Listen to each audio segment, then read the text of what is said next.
Sabi po ng National Nutrition Survey ng DOST FNRI, parang 7 out of 10 young children, yung 6 months to 5 years, ang hindi natatanggap. Tama ba? Ang hindi natatanggap o natatanggap? Hindi nila natatanggap yung recommended energy intake o Grabe yung REI. naman. Kung tatalon tayo dun sa adolescent, 13 to 18 years old, 9 out of 10 ang hindi rin. Hindi nakakamit daily ng kanilang energy needs, mga Siguro kasama. kasi depende nga ho sa ating kinakain at dun sa ating pagiging active. Correct. No? So kung halimbawa ikaw ay ganyan papasok ka, nung maglalakad ka papunta ng school o kaya magtatrabaho ka, mamamasahe, yung kinain mo sa bahay na yun nga, isang pirasong pandesal, baka hindi angkop para sa iyong buong enerhiya for the whole day. Yes, lalo na kung ikaw ay maglalakad nga, partner, papunta or papasok sa iyong eskwelahan kasi yung energy na gagamitin mo, kumbaga, Naubos na. ubus na agad. Oo. Diba? Pagdating mo sa eskwelahan, wala ka na masyadong maalala o hindi mo na masyadong nauunawaan. Naintindihan yung teacher mo. Yung teacher mo kasi wala kang, kumbaga pag kumakala sikmura, diba? Oo. Hindi mo na, ganyan ako, partner eh. Pagka kulang sa kape. No, pag kulang sa kape. Pag kulang sa kape at hindi ako nakakain ng kanin sa umaga, hindi ko talaga naunawaan. Yung sinasabi ng teacher. Kaya kailangan, kasi ako, morning person, tas kailangan, kumakain ako ng almusal. yan. Until now. Hanggang ngayon. Oo, kasi parang hindi, ang init ng ulo ko, part. Ewan Pag ko. hindi nakakain. Oo, totoo Pag hindi yan. nakakain. Ganun ka rin ba? Nagda-diet ako ngayon. Ay, wow, sana all. Nai-inspire ako nitong mga kasamahan natin dito eh. Wow. Na dapat hindi raw pala masyadong busog sa umaga. Ay, ganun ba yan? Inspire nyo nga rin ako. Nagbabalik po si Binibining Jem Serrano. Siya po ang Science Research Specialist ng DOST FNRI. Good morning po, Ma'am Jem. Si Xander po at si Angel.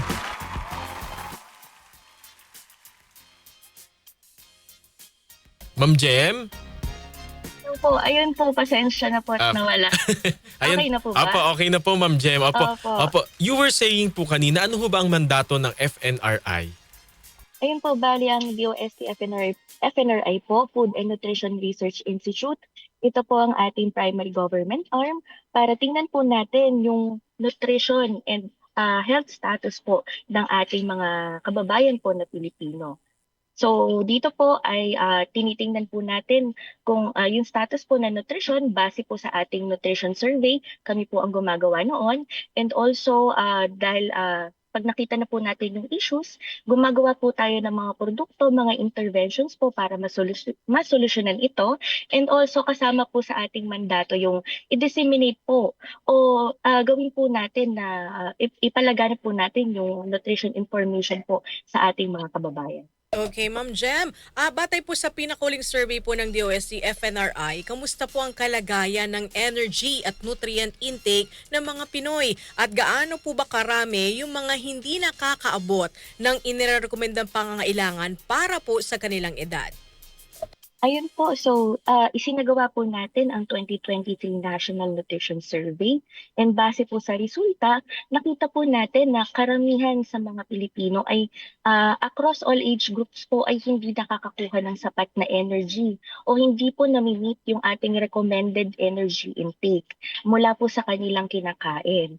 So pag tinignan po natin yung mga age groups sa ating po mga bata, yung mga infants at preschool children na may edad 6 months to 5 years old, 7 out of 10 po o 73% ang hindi po nakakamit ng kanilang REI po tinatawag. And also po, ito po ay tumataas ang bilang dahil pag yung mga bata naman po na 6 years old hanggang 12 years old, 8 out of 10 naman po ay kulang talaga sa kanilang energy. And lalo na po yung ating mga adolescents, yung mga teenagers po natin na 13 to 18 years old, 9 out of 10 naman po sa kanila ay hindi po sapat pinakukuhang enerhiya. And with adults din po and older persons, yung ating po mga nakakatanda, pareho po sila na 8 out of 10 na hindi po nami-meet yung kanilang recommended energy intake. So makita po natin talagang halos lahat talaga ng Pilipino ay mataas yung kakulangan po natin sa nakukuhang energy. Opo. Yung binabanggit niyo po na kulang sa energy intake, papaano ho yan nakikita on a daily basis po?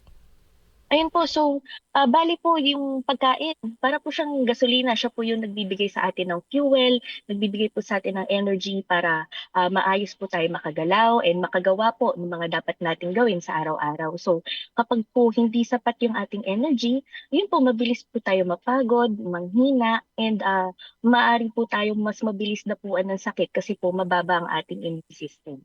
Opo. Anong Mm. epekto, Ma'am Jem, pagka kulang tayo sa energy at saka nutrients, especially doon sa mga bata, doon sa kanilang Mhm. development, sa kanilang productivity? Opo, kasi meron po tayong, tinatawag na chronic energy deficiency. Ito po yung sa matagal na panahon, talagang kulang po yung ating nakukuhang energy and protein sa pagtagal. So, ang magiging long-term effect po nito, makikita po natin 'pag talagang kahit naman po tayo 'pag kumain ng hindi sapat, Mm. parang mahina ang ating katawan. Pero 'pag yun po ay samang-matagalan na nangyayari, mabilis po tayong mapagod, wala po tayong focus minsan at, mahina po yung ating resistensya. Yun po yung sa mga adults. Pero lalo na po sa bata, malaki po yung epekto dahil maaari po silang mabansot o yung maliit po o mababa, sila kumpara sa dapat nilang tangkad sa kanilang edad, and also po maaaring ma-delay din po yung kanilang developmental achievements, maaaring, ma-late sila sa kunwari paggapang, paglakad, pagsasalita. So, napakahalaga po na dapat matugunan po yung need natin ng energy and nutrition. Opo. Binabanggit niyo po yung chronic energy Mhm. deficiency o CED. Ano po ba siya, ma'am? Kumbaga seryoso ho ba itong karamdaman at dapat pong matugunan ng ating pamahalaan? Opo, dahil, gaya nga po na nabanggit ko, yung chronic po na energy deficiency ay hindi naman po agaran lang, yung parang, nito lang. Kumbaga na-build up po siya Naipon. ng matagal. Opo, Naipon. Mm. kulang na kulang po yung nakukuha nating nutrisyon sa matagal na panahon. So dahil po sa kakulangan na yun, nasanay na po yung katawan natin na mahina, na Mm. kulang. Mhm. Kaya po, yun nga po, may effect po ito in the long term kasi po, naaapektuhan na po yung ating development lalo na po sa ating mga bata na malaki po yung pangangailangan dahil sila po yung mabilis, at kailangan pong lumaki. Yun po. Opo, pero Miss Jem, paano kung halimbawa, yun lang yung kaya ng mga Hmm. magulang na bilhin yung mga pagkain, yung mga delata, 'di ba, yung mga Pansit instant Canton. Oo, noodles. mami. Oo. Mm. Kumbaga yung kahirapan po paano po natin yun ibabangga doon sa kinakailangan po natin na energy at nutrients na dapat makain, 'di ba, nung isang especially doon po sa mga kabataan. Opo. So, sa ngayon po, sa panahon ngayon siyempre marami po sa atin medyo limitado po talaga yung budget. Kaya po ang ating pong advice is, hindi naman po natin kailangan na gumastos ng malaki o maging mahal yung ating pagkain para masigurado na nutritious po ang ating ihahanda. So, ang puwede po tayong bumili ng mga in season na gulay at prutas kasi mas 'pag po in season 'di ba po mas mura din ang presyo nito, and, suportahan po natin yung ating mga lokal na farmers, and, malaki po yung, tulong gaya po na nabanggit ni sir kanina yung pagkakaroon po natin ng, home gardens. Sa probinsya 'di ba po mabilis lang makapagtanim ng mga gulay, yun po may mga harvest tayo na kahit malunggay, talbos ng kamote, Mhm. kangkong, yun po malaking tulong na po yun para mapunan po yung, gulay o may maidagdag po tayo na gulay sa naihahain po para sa ating pamilya. With dito po sa Manila, sa mga urban po natin na lugar, puwede po tayong magsimula sa mga maliliit na paso, kahit dun man lang po ay makakuha po tayo ng kaunting gulay na maihahain po natin. And also po yung mga nagdo-dorms, puwede naman po na, instead po na yung mga process, mas piliin po natin yung mga, gulay, mga lutong bahay na masustansya po ang ating piliin para po yun ang ating kainin. Opo, kanina ho ang nabanggit niyo po sa mandato ng FNRI, kayo po ay nagre-research at bumubuo po ng mga halimbawa po yung mga food products and technologies po na nakakatulong sa ating mga kababayan. Ito ho na-experience ko ito sa isang evacuation center na ang DOST po nagkaloob nung parang parang protein bar Mhm. na binigyan nga rin po kami. Sabi, hindi po kami biktima. Hindi, tikman nyo lang po kung gano'ng kasarap. Parang gano'n. Para siyang peanut butter at meron pang kahalong iba. So, yung ganito ho ng mga food products and technology, binubuo nyo po at papaano po ito nakakatulong po sa ating mga kababayan na kulang po sa nutrisyon? Opo. Bali, yun nga po, sa pagtugon po ng mga nakikita nating problema sa nutrisyon at kalusugan, gumagawa po ang DOST-FNRI ng ating mga food technologies and innovations. And example na din po nito is yung brown rice nutty fruity bar. Isa po siyang snack na gawa sa brown rice, mga dried fruits, nuts, seeds. Tapos ito po ay mataas po ang content ng fiber and energy. And meron din po tayong high protein na crackers. So ito naman po mataas po ang energy, mataas ang protein. Ito pong mga snacks na to, pwede naman po for all ages. Pero maganda din po, swak po ito na ibigay sa mga bata dahil instead na kung anong snack, mas healthy po ito na option at mas matutugunan po yung kanilang pangangailangan ng energy and protein. Ayan po, brown rice bar. Ayun po, and also po, meron din po tayo na special po na products para po sa ating mga elderly, sa ating po mga nakakatanda. Meron po tayong ginawa na high protein beverage naman. Ito po, ang inumin na ito is gawa po sa dairy and plant-based na proteins. And yung isang serving po ng inumin na ito is nakakapagbigay po ng halos 30% ng protein requirement po ng ating mga older persons. And meron din po tayong dinevelop na sauce kung saan ito po ay may laman na gamma-aminobutyric acid o GABA kung tawagin. Ito pong component na ito ay nakatulong po para mapanatili po na matalas ang memorya ng ating mga nakakatanda and also po yung kanilang brain health. Yun po. So Opo. marami pa pong products ang FNRI pero yun po. Dapat yata yung sauce na yun ibigay sa Parang mga botante. kailangan natin. At Sa mga botante. Correct. Para hindi madaling makalimot. Correct. Lalo na yung flood control. Ma'am Jeff, anyway, sa ano po ba, libre po ba ito or saan po Or mabibili? sino yung beneficiary po Yes, niyan? oo. Ayun po, for information po, pwede nyo pong kontakin ng DOST FNRI. Para po sa, sorry po. Opo. Ay, opo.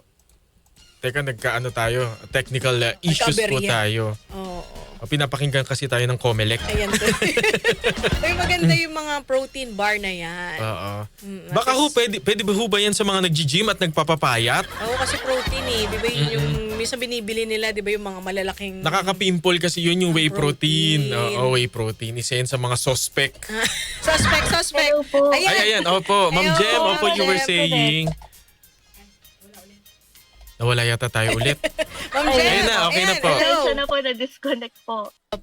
Opo. Ito po ba, Okay libre na po? po. Libre po ba ito? Or saan po pwedeng mabili? Ganyan. Ayan po, for more information po, kung kayo po ay interesado sa aming mga produkto, maaari nyo pong kontakin ng DOST FNRI para po magabayan po namin kayo. Opo. Ano siya ma'am? Parang binibigay po ninyo ng libre sa mga school o parang kailangan pong parang may procurement pa ba? Ganun po? Usually po yung mga technologies po namin is ina-adapt po. Kung meron pong may interesado po na adapter, pwedeng ibigay po namin yung technology sa kanila, i-adapt po nila at sila po ang magmamanufacture. And kadalasan po, ito nga po mga produkto natin is ginagamit or binibigay po sa ating mga kabataan po, lalo yung mga nag-aaral po. Yun, Okay. opo. Pero ma'am, binibigay din po ba ito sa mga sa evacuation center? Kasi napapansin natin, madalas pong ibigay na ayuda, mga delata. Delata, sardinas. Oo, sardinas. Mas maganda siguro kung lagyan Yan, din oo. ng mga protein bar. At least, di ba, mas healthy yung pagkain po ng ating mga bakwit. Opo, recently po ay nagkaroon po ng parang yun na po yung inilalagay po sa ating evacuation na kits para mapanatili po o masiguro po na healthy pa din po ang ating mga kababayan kahit sa panahon po ng sakuna. Opo. Bagamat meron na ho kayong pahapyaw kanina ma'am, no? Ano pa ho ba yung mga practical tips na maibibigay po ng FNRI para po sa ating mga kababayan? Opo, bali yun nga po, hindi naman po dapat maging mahal para masigurado na na nutritious po yung ating ihahanda sa pamilya. Pero at the same time po, meron po tayong tinatawag na pinggang Pinoy. Ito po Opo. ay isang visual representation na kung ano po yung dapat na laman ng ating plato sa isang kainan. So, halos kalahati po ng ating plato, nandyan po yung ating glow foods, yung ating mga fruits, vegetables, and yung ating, yung halos 1/4 naman po is yung grow, yung ating po mga protein-rich vegetables, and the rest naman po is yung go foods. Usually kanin, yung mga carbohydrate-rich po. So, pag ni-refer or nagre-refer po tayo dun sa Pinggang Pinoy, dun po natin makikita kung paano ba yung isang balanse at masustansya na pagkain na kakainin ko sa isang kainan. Yun po. So, pwede po natin siyang gamitin as guide para po masigurado na tama po at masustansya ang ating kinakain sa araw. Opo. Pwede ho bang yung pinggang Pinoy dalawa? Hindi pwede. Hindi Pangalawang pwede. pinggan yung ulam. Kumbaga po, pinggang Pinoy pa rin naman pero dalawa ho. Pwede ba yun? Hindi. Isa lang po, sir. Parang Lawahan ka, ha? balance and moderation and Oo, variety. sige na nga po. Opo. Kasi sanay tayo, Ma'am Jem, ang daming kanin. Lalo na pag masarap yung ulam, partner. Nakahiwalay na pinggan yung kanin lang. Correct. Oo. Opo. Basta yun po, kaya din po siya as a guide para masigurado po natin na balanse, hindi lahat kanin yung kinakain mo. At may ulam ka din, may gulay ka din, may prutas ka sana. Ayun po. Tapos in moderation po, lahat po ng labis ay masama. Tama. Opo. Naman, ayan. Siguro panghuli na lamang po, Ma'am Jem, yung mensahe po natin sa publiko patungkol po doon sa kahalagahan ng tamang pagkain para po manatili tayong malusog, aktibo at produktibo. Opo. Ayun po, so mula po dito sa DOST-FNRI, ang sabi nga po, health is wealth. So ang Correct. kalusugan po natin ay ito ang ating pinakamahalagang puhunan para po tayo ay makagawa po ng ating mga gawain, tayo makapagtrabaho. So mahalaga po na panatilihin natin na sapat, malinis, masustansya yung ating pagkain po sa araw-araw. At dahil tandaan po natin na hindi naman dapat gumastos tayo ng marami para masigurado na tama yung nutrisyon ng ating pamilya. So, sa tulong din po ng Pinggang Pinoy as a guide and also yung mga technologies po ng DOST-FNRI, pwede po nating masiguro na maayos ang nutrisyon at kalusugan ng ating pamilya. And also po, for more nutrition information and tips, pwede nyo pong i-follow ang ating social media accounts ng DOST-FNRI. Maraming salamat. Thank you po, Ma'am Thank Jem. you so much. Yung mga schools po, no, yung mga nakikinig sa atin ng mga teacher, dapat ho yung mga estudyante at mga nanay, i-follow nila yung page ng FNRI dahil nandun po yung mga tips, no? Yes po. Opo. Ma'am Jem, thank you so much. Thank you po. Maraming salamat po. Nakausap po natin ang ating eksperto po sa nutrisyon, Science Research Specialist 2, si Binibining Jem Serrano.